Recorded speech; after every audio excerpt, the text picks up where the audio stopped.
अगर jail well की बात करोगे ना, जिस दिन सत्ता परिवर्तन होगा एक भी आदमी बाहर नहीं दिखेगा। ये धमकी देने की बातें मत करो। ये भारत खोदो योजना चला रहे देश में। भाजपाइयों को जब दर्शन करना होता है तो ये मस्जिद में भगवान का दर्शन करने जाते हैं। अगर कल को कोई आके दावा करेगा संसद को खोद दो, कम से कम प्रधानमंत्री की डिग्री मिल जाएगी।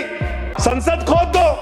हमारे प्रधानमंत्री जी भारत के संविधान पे शपथ लेकर देश के प्रधानमंत्री बने। यहां पे बैठे हुए सांसद संविधान की शपथ लेते हैं, मंत्री संविधान की शपथ लेते हैं, लेकिन संविधान में लिखी हुई बातों को नहीं मानते। धर्मनिरपेक्षता से इनको मतलब नहीं है।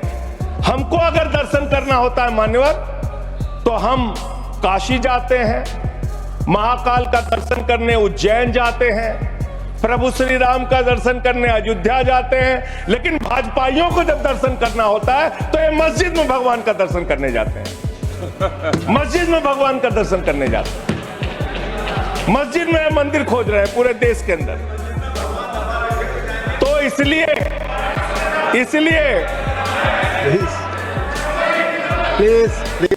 मान्यवर, इसलिए मैं इनसे कहना चाहता हूं, कृपया घबराओ सीट पर चीखना चिल्लाना शुरू कर देते हैं। जैसे ही बोलता हूं चीखना चिल्लाना शुरू। मान्यवर,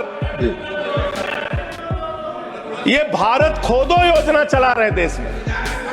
भारत खोदो योजना।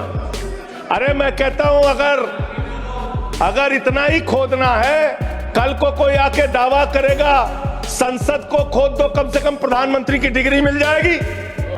उसका तो पता चल जाएगा कहां है। संसद खोद दो। ये भारत खोदो योजना बंद करो, इससे देश का विकास होने वाला नहीं है।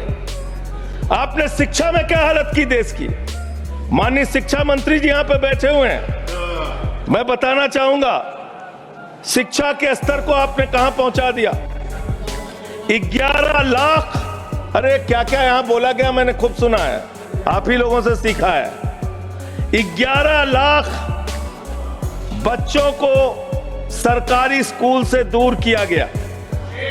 11 लाख बच्चों को। यह देश के अंदर शिक्षा की व्यवस्था है और इसमें सबसे ज्यादा मान्यवर, अगर किसी राज्य की भागीदारी है जहां पे सबसे ज्यादा बच्चे सरकारी स्कूल से दूर हुए हैं, पिछले 8 महीने का आंकड़ा शिक्षा मंत्रालय ने लोकसभा में रखा। 11 लाख में से अकेले 7,84,000 बच्चे उत्तर प्रदेश में सरकारी स्कूलों से दूर गए। ये कर रहे हैं शिक्षा के नाम पे आप। देश की शिक्षा की व्यवस्था की हालत यह कर दी आपने। 63,000 बच्चे आसाम में सरकारी स्कूलों से दूर हुए। यह सरकार का आंकड़ा, मैं अपनी ओर से नहीं पढ़ रहा हूं। जब सरकार से पूछा गया शिक्षा पे कितना खर्च करते हैं, जीडीपी का कितना हिस्सा शिक्षा पे खर्च करते हैं, पिछले 3 वर्षों से भारत की सरकार जीडीपी पे 0.4% शिक्षा पे ऊपर खर्च करती है। और दिल्ली की सरकार, जहां अरविंद केजरीवाल की सरकार है, हम शिक्षा के ऊपर 25% बजट का हिस्सा खर्च करते हैं मानव। स्वास्थ्य के ऊपर दिल्ली के अंदर 13% हम खर्च करते हैं।